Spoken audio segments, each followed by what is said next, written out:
Good morning. Good morning.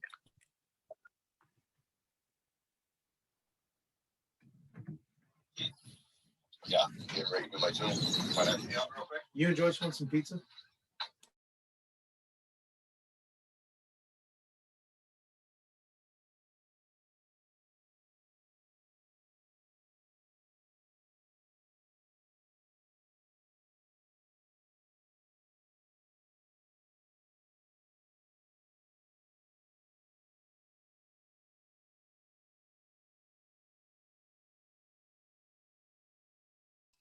So how's everybody doing today? I hope everybody's having a good day. Most excellent. Good.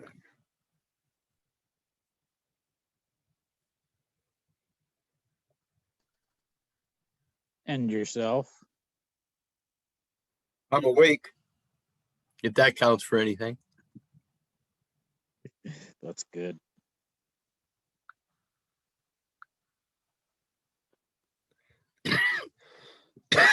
Multitasking as always.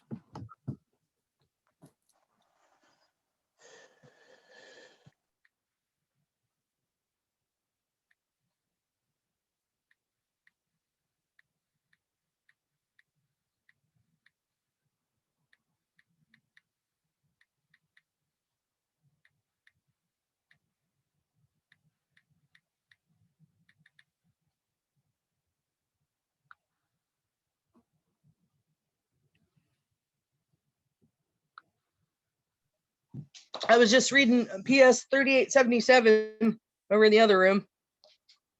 Yeah. What's that on? Well, yeah, you know. What's that? Remind me, what's that one on? That's the firm handle, firm book. Firm registry mail book, yeah. Yeah. Yeah, you know, first steps. Have you done any research on the dispatch registry manual? See, that's the opposite side. You've got a firm mailing registry, which shows that something has entered into the mails, and you have a manifold dispatch book, which shows that a private article was dispatched through the mails.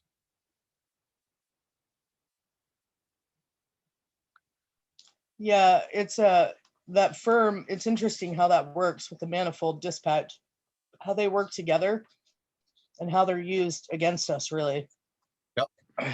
Don't you think? Oh, most Yep. definitely. It's not really that they're used against us. It's just that they're used and we're kept in ignorance of their use. So Yeah, that's why I more say accurate way. We have to start learning about this stuff and then enforcing that education by teaching others. Well, I'm working on doing this step by step, Keith. Like the other aspects that I appreciate what you're doing because your expertise with the treaties and the contracts and being able to ratify them.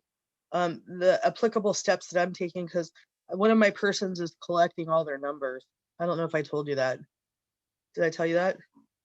Oh yeah, well, you've got an extensive list of different kinds of numbers. So, and I said this before. You mentioned some other time about the 6-digit number, and I mentioned we want to get together and so I can start coordinating those numbers, because like the 9-digit number is different than the 10-digit number, the 11-digit number, and they're all different levels of numbers. I keep finding some that are like, this one's 20 numbers long, and so really at this point, because my person is, you know, kind of a bastard, but I know how to operate that person so that I'm not liable for the actions. That I figure, you know, I think that our Father who's art in heaven and wisdom doesn't want us to run necessarily completely away. It's to know how to navigate. And so I'm willing to kind of put my neck out there a little bit to learn this part. So once I get a little further along, like if you and I want to get together, I can share what I've done, and then whatever you decide about sharing more broadly. All right, cool. I yield. We'll do that. Awesome. Okay, so last night we spoke about the banker's acceptance again, along with those other two details about the NIACs and how it works with the United States and the corporation and all that. And basically what it is again, we're establishing our line item veto through anything that's put out there as a public offer. And that's all it is. It really is just a simple contract. And that simple contract is denoted as a banker's acceptance in a lot of different forms: a check, a coupon, all kinds of things, like we discussed, the international bill exchange, promissory note. They're all basically synonymous with a banker's acceptance done on international trade transactions. And so what we're doing is we're operating on the international trade side, and we're giving a trade note, just like a promissory note. We're gonna make it a trade note. We're gonna qualify the phrases on it for a trade transaction and not a fiat currency in commercial paper as a commercial transaction. A buyer with an importing business. Again, it's the importing business. This is the United States, and they're the ones that are making these regulations. So they're telling you they're the buyer with an importing business can issue a banker's acceptance. No, anybody can issue a banker's acceptance, and the difference is it's how it's described: an irrevocable letter of credit. Same damn thing. We're just going to correct the verbiage on it and qualify the phrases so that it operates the same way. As we saw, a banker's acceptance operates the same way as a certified check. Well, I guarantee you, irrevocable letter of credit operates the same way as a certified check. All right. So what they're telling you is, in different languages, it all means the same thing. And it's got, with a date after shipment is due to be delivered. So again, just like a promissory note, it's got dates and shipment dues and all of that. It's got the buyer and the seller, who's exchanging what. And the seller with an exporting business will have the payment instrument in hand before finalizing the shipment. So when we have that instrument, that certificate of live birth, and we want to give it back to that, in other words, we want to export it from our jurisdiction and allow them to import it again, that's a reversion. That's a reconveyance. We've got to give them a notice of our interest, notice of our priority, absolute title, this and that. However you need to verbalize that before finalizing the assignment back to them. The person who is paid with a banker's acceptance, and they're telling you right there, that's how you pay things, is with a banker's acceptance, with a certified check, with a negotiable instrument. That is payment. Is paid with a banker's acceptance, which is known as a negotiable instrument, known as legal tender. And they may hold on to it until its maturity date. And it tells you right there, a banker's acceptance now becomes a bond on the market. It's already on the market. And it now has a maturity date. You have to give it a maturity date. When you give it a maturity date, it's going to be like 90 days. You got 90 days to make this sucker happen. Okay. And in order to receive its full value, or can sell it immediately at a discount to face value. And that's what I was talking about. We're going to sell it back to them at a discount so that they've got a little money in their pocket so they can turn around and sell it or do a credit default swap. However they want to do it. I don't care. I'm out of it. Unlike a regular check, a banker's acceptance relies on the creditworthiness of the banking institution. And this is why I say it's an irrevocable letter of credit, correcting the status that we have as the actual creditor. Bankers' acceptance as investments, and this is what they do on their side. We're not doing it as an investment. We're doing it as a reversion, like I just stated. We're going to revert everything from probate back to the live estate. And that's what we're establishing. We're establishing the live estate. And just like their strategy is similar to that used in trading, zero coupon bonds, we're going to use a zero balance credit drawdown account. Everything is going to draw down off of a credit account, not add to it.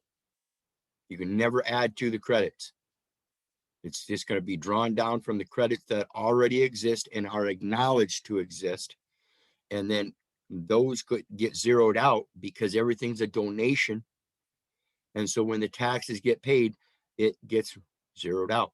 Whether you do that every quarter or every year, or make it assessed in your irrevocable letter of credit that it's to be done automatically by them. You don't file those papers. You can make it part of that contract. Fiduciary assignment is to them to make sure all of their forms and the transactions and processes resulting from those forms are done accurately. And the banker's acceptance is sold below face value at a discount determined by length of time before the maturity.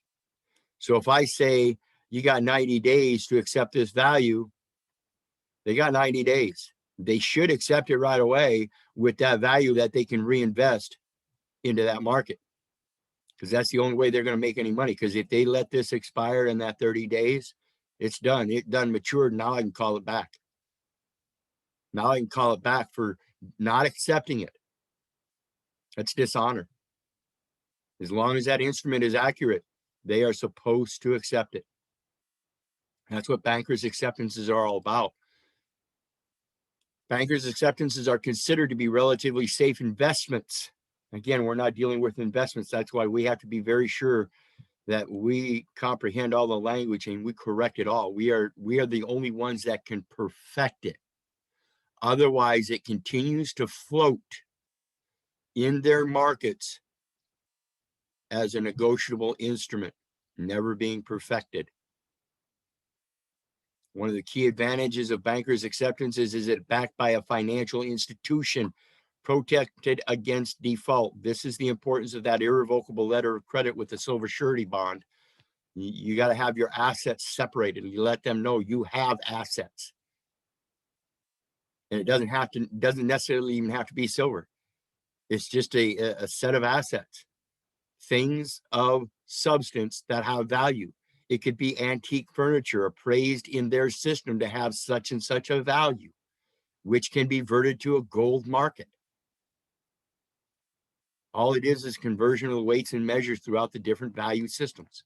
So as long as you have something of value, again, 18 USC 8, obligations and other securities of the United States, and they use in very plain language in there, it says stamps or other representatives of value. That's all we're doing is putting forth a representative of value. And that's our asset. Meanwhile, buyers are afforded the ability to make purchases in a timely manner and not worry about having to make payments in advance. Again, we're not making advance payments because we're going to establish a advanced credit account. So we're not going to be buying and selling anything because, like I said, everything is going to be a donation. Now, the key risk is the financial institution will have to make good on the promised payment. Well, I make good by making sure that everything is a donation. I don't ever buy or sell everything. It always goes through the organization and it gets donated through my purchase. I am the holder of the instrument for the entity. That means it doesn't collapse. The entity is the beneficiary. I'm the trustee. I hold the title. And as trustee, I use it to make purchases as donations, as the organization says. This is the key risk for the bank. To help hedge against this, the bank may require the buyer to post collateral. Again, we're not buying and selling anything, and we are the ones posting collateral, but the collateral is our verbiage, is our irrevocable letter of credit. They have no right to access the actual assets. That has to be contested first. There first has to come a dispute. When we're correcting the record, they can't come back at us and say, well, you don't have assets. We have assets simply because we say so. Until they correct their record, they can't assert any authority over anything. Pros, it provides the seller assurance against default. Again, we are not selling and buying. This is going to be a banker's acceptance converted to a trade acceptance, basically in simple form. It's still contract. You're just going to learn how to overwrite, line item veto, and all that. The bank may require the buyer to post collateral before issuing the banker's acceptance. If we're the one that's issuing the banker's acceptance, what we're doing is issuing it for the return of collateral. And the only collateral we can get is a credit, because that's all they've taken. They didn't take your labor. They didn't take your time. They've taken the credit. So we want return of everything that which is not gold. In other words, the credit. The buyer doesn't have to prepay or pay in advance for the goods. The buyer is the one that's importing. This is the basic principle of import-export law. It is the exporter that has to pay the taxes. Then once the taxes are paid, the importer institutes insurance on the product. That's all it is, taxes and insurance. It provides the ability to purchase and sell goods in a timely manner. This is why if it's abandoned for 30 days on that store shelf, it is abandoned. They have not accomplished their goal of buying and selling that product. Instead, it is now sat on a storage shelf for 30 days and nobody has made a proper and valid claim. Says the buyer may default, forcing the financial institution to make the payment. The buyer may default. Again, we're not the buyer, but we can, as the buyer, in the same capacity as a buyer, default because we are in fact the end user. And the product, as I said, is already paid for. The only thing that we're dealing with on the internal level is the taxes and insurance and the licensing fees and all this. The product itself was already paid for. Full faith and credit. It has a relatively low cost compared to the hedge. The hedge or benefit provided. The benefit provided is a privilege within their system. That privilege is the ability to take advantage of your fellow man. I don't call that a privilege. I call that an abuse of a right.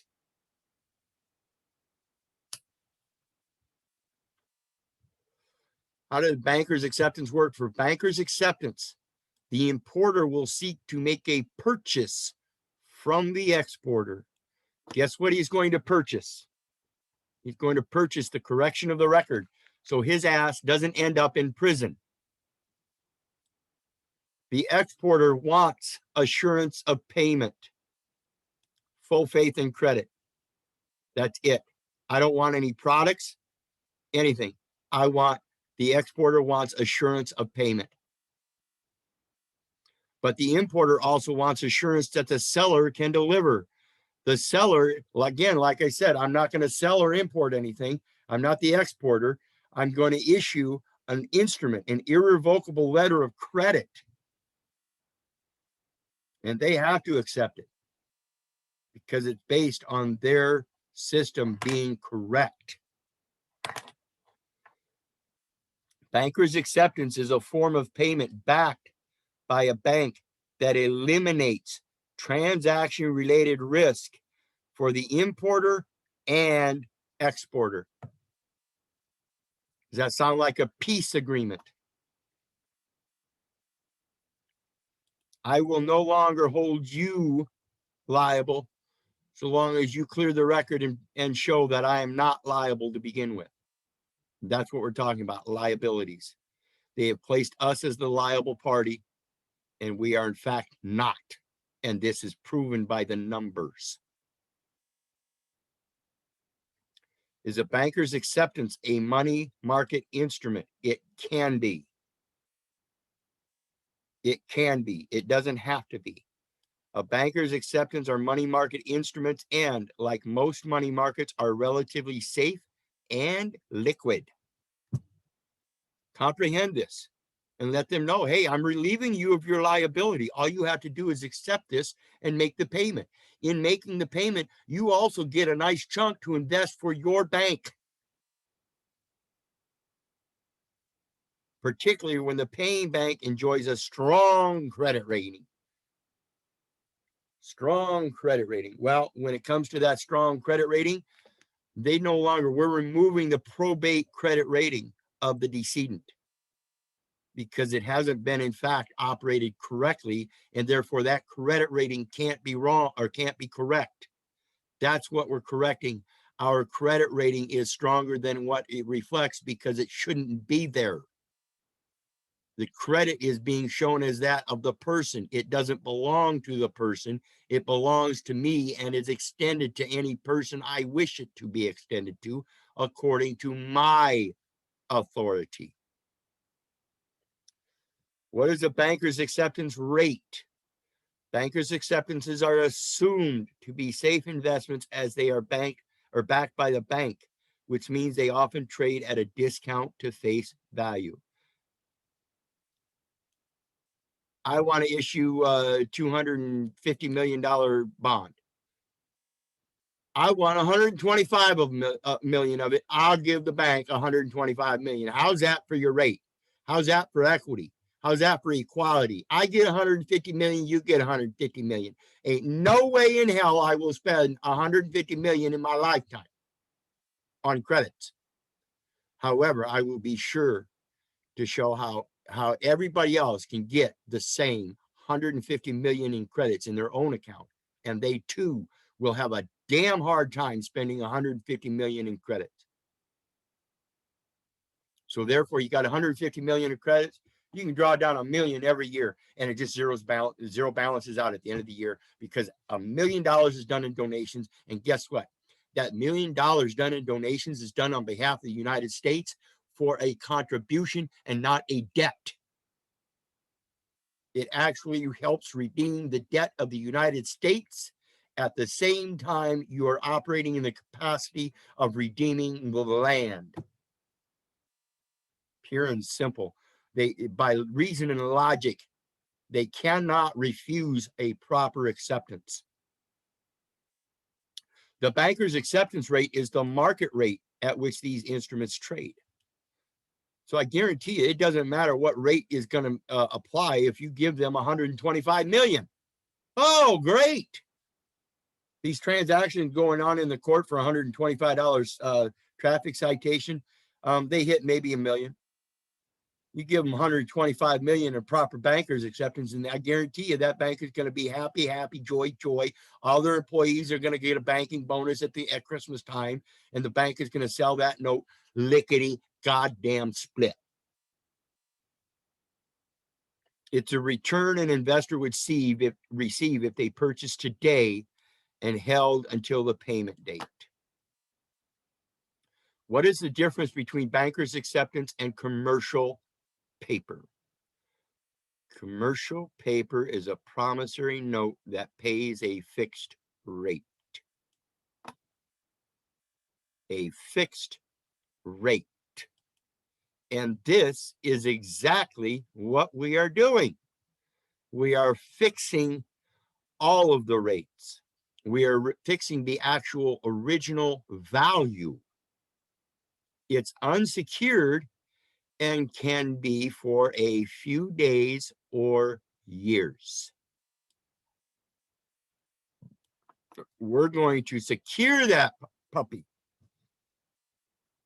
We're going to take a few days or a few years constructing whatever we need to construct in this commercial paper, letting them know that we promise in a note that we have been redeemed, and he has called us by name, and we are his, and that will fix everything from now on. Because as long as you know your capacity and how to qualify that signature, you won't ever sign another document again. You'll have somebody else do it. Commercial paper is generally used to cover short-term obligations, such as the cost for a new project. The new project is the developing family. We are merging and reorganizing with the confirmed plan, a new project under a new name, or short-term receivables. BAs are also short-term promissory notes. They also, although they have the unconditional guarantee of a bank and are often used for trade. So like I said, it's a banker's acceptance, but it's the reversion for a trade acceptance. Okay. Promissory note that is going to take a few days or years. And what it is, it's a few days or years to transition. So I say it's a special deposit into a transitional credit account so that you can develop, as your own family, your own assets. Your own assets. The bottom line, from an investment perspective, bankers' acceptance are relatively safe investments, being money market investments, and in line with T-bills. What's a T-bill? That's their generally accepted accounting practices and principles. From a risk-return perspective, we don't need a return. Everything we give freely. Again, we are not importers and exporters. We're not buyers and sellers. Help boost trade by reducing transaction-related risks. If there are less transaction-related risks, then you need less insurance. If you're not risking anything in your transactions by using the proper terms, qualifying phrases in your commercial paper, remember, man is bound by his words. So make sure your commercial paper with that promise states the true and correct promise. I cannot go forth in a commercial name anymore. I have to go in the spirit of the Father, the Son, and the Holy Spirit. It has to be a tribunal from here on out. Okay, now that we've gone through that, we're going to go back to Bankers Acceptance 101. Let me pull it up here.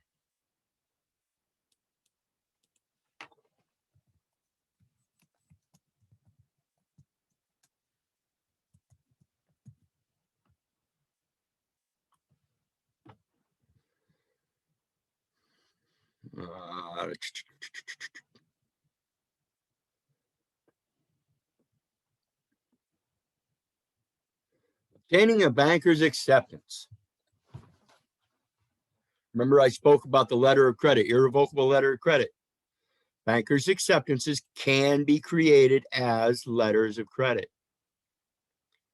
Documentary drafts and other financial transactions.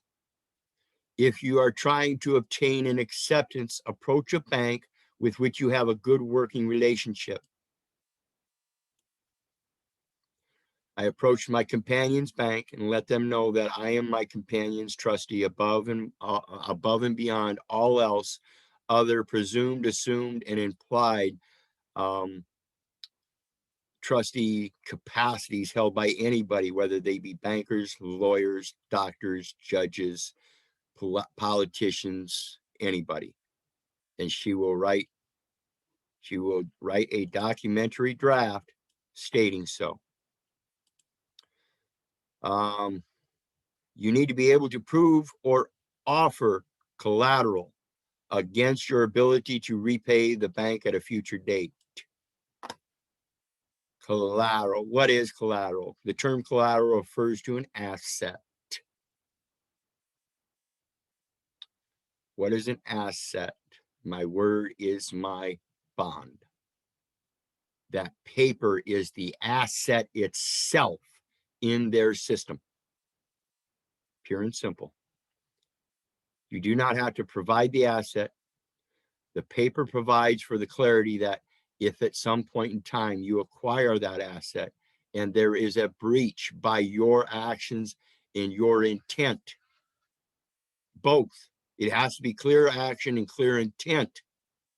Then and only then can they come after your assets, and only for pecuniary reversion. In our letter of credit, that's exactly what we're doing, is reverting everything to a transitional credit so we can reestablish the assets that we never actually attained. Everything's been done under military acquisition. That a lender accepts as security for a loan. Once we have assets and clarify that we are the asset holder, who is the only one that can be known as the lender? The one that has the assets to lend. Pure and simple. The collateral acts as a form of protection for the lender. If you have collateral, do you need further insurance to protect? No. It's already protected by the very asset. Thus, the entire system requiring everybody to have insurance proves that they have no assets. Proves that there is no assurance, which is what the assets are. Assets are the assurance, saying that you don't need insurance because it's right here.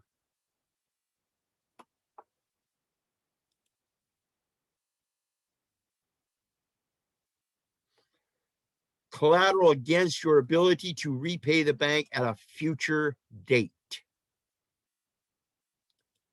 If we no longer have an agreement with the bank to repay them because we've nullified the fact that they are not the borrower, then there is no ability to repay because there is nothing to repay. Many, but not all banks offer acceptances. If they can offer an acceptance, can you offer the same thing? Most certainly. It's a commercial paper. That's all it is, commercial paper. Commercial paper is known as negotiable instrument, known as legal tender. A banker's acceptance operates much like a short-term fixed rate loan. You go through a credit check and possibly additional underwriting processes. We're going to put them in check with the fact that we are the creditor, and their underwriting is violating that extension of credit. And therefore, we line item veto their underwriting and override it, taking away the insurance powers, clarifying they have none, because the insurance itself clarifies they have no assets. Otherwise, they wouldn't need insurance to do their transactions. Third party. You are also charged a percentage of the total acceptance to purchase it. These are elements that you write into it. Like I said, when we're doing our line item vetoing, when we do that bank, 125 million for me, 125 million for you. That should cover all of your charges, fees, excesses, percentages, and everything. Let's be fair about it.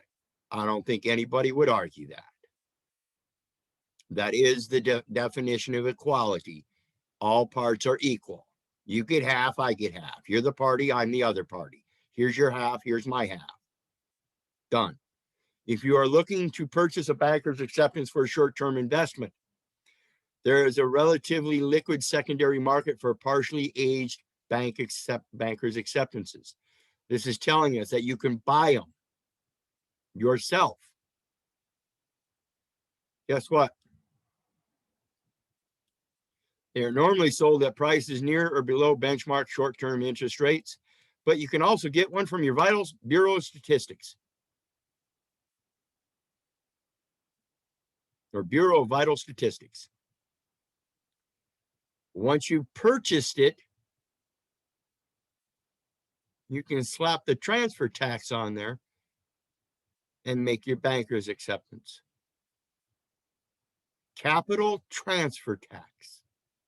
You're now going to revert the capital of which is known as assets by reverting it to a transitional credit account, allowing you to establish actual substantive assets known as real property. To understand bankers' acceptances as an investment, again, we're not going to invest it. We're only interested in the investment part on the concept that we need to make sure they get all they want. Make them pleased. Please them. You do it for 250,000, and actually it shouldn't be done for, as we discussed, it should be done for half thousands. It should be increments of 100,000. So if you do 200,000, give them 100,000. If you do 1 million, give them 500,000. Here's one fairly typical example. We're getting ready to run out of time, so I'm going to be done here and then I'll put it to the floor. An American company, Clear Signal Electronics, decides to purchase 100 televisions from Desner Trading, a German exporter. After completing a trade agreement, Clear Signal approaches its bank for a letter of credit. This letter of credit is so they can turn around and sell that which they are now going to store. They've already performed the trade agreement, and now they're an importer, exporter, buyer, seller, whatever. We're going straight to the American company. We're not going to go to the dealership or anything like that. We're going to start learning how to make our trade acceptances. Okay, we've only got a couple minutes here. Who's open to just doing another Zoom for question session? I am. I'm in. Awesome, because it's Friday night and I ain't got nothing else to do because I'm nothing but a great learner and explorer. Don't ever let anybody call you a loser on a Friday night doing this. This is mankind's most powerful potential, is knowledge and education. Thank you for joining me on this Friday night, folks. So when we get done here, we'll go ahead and I'll open it back up again. So you just So go. let me just throw some questions at you. Okay. So this is one of my questions, or would it be or limit? How will we get the bank? Okay, we draft these documents, right? We got them ready to go. Now let's say the bank say, well, we need to run a credit score or a credit check. I'm sorry. So, That's not part of the issue. That's what we're clarifying on the record, is we're correcting that credit score. That is of the decedent. We are removing everything from probate. That includes removing the credit score.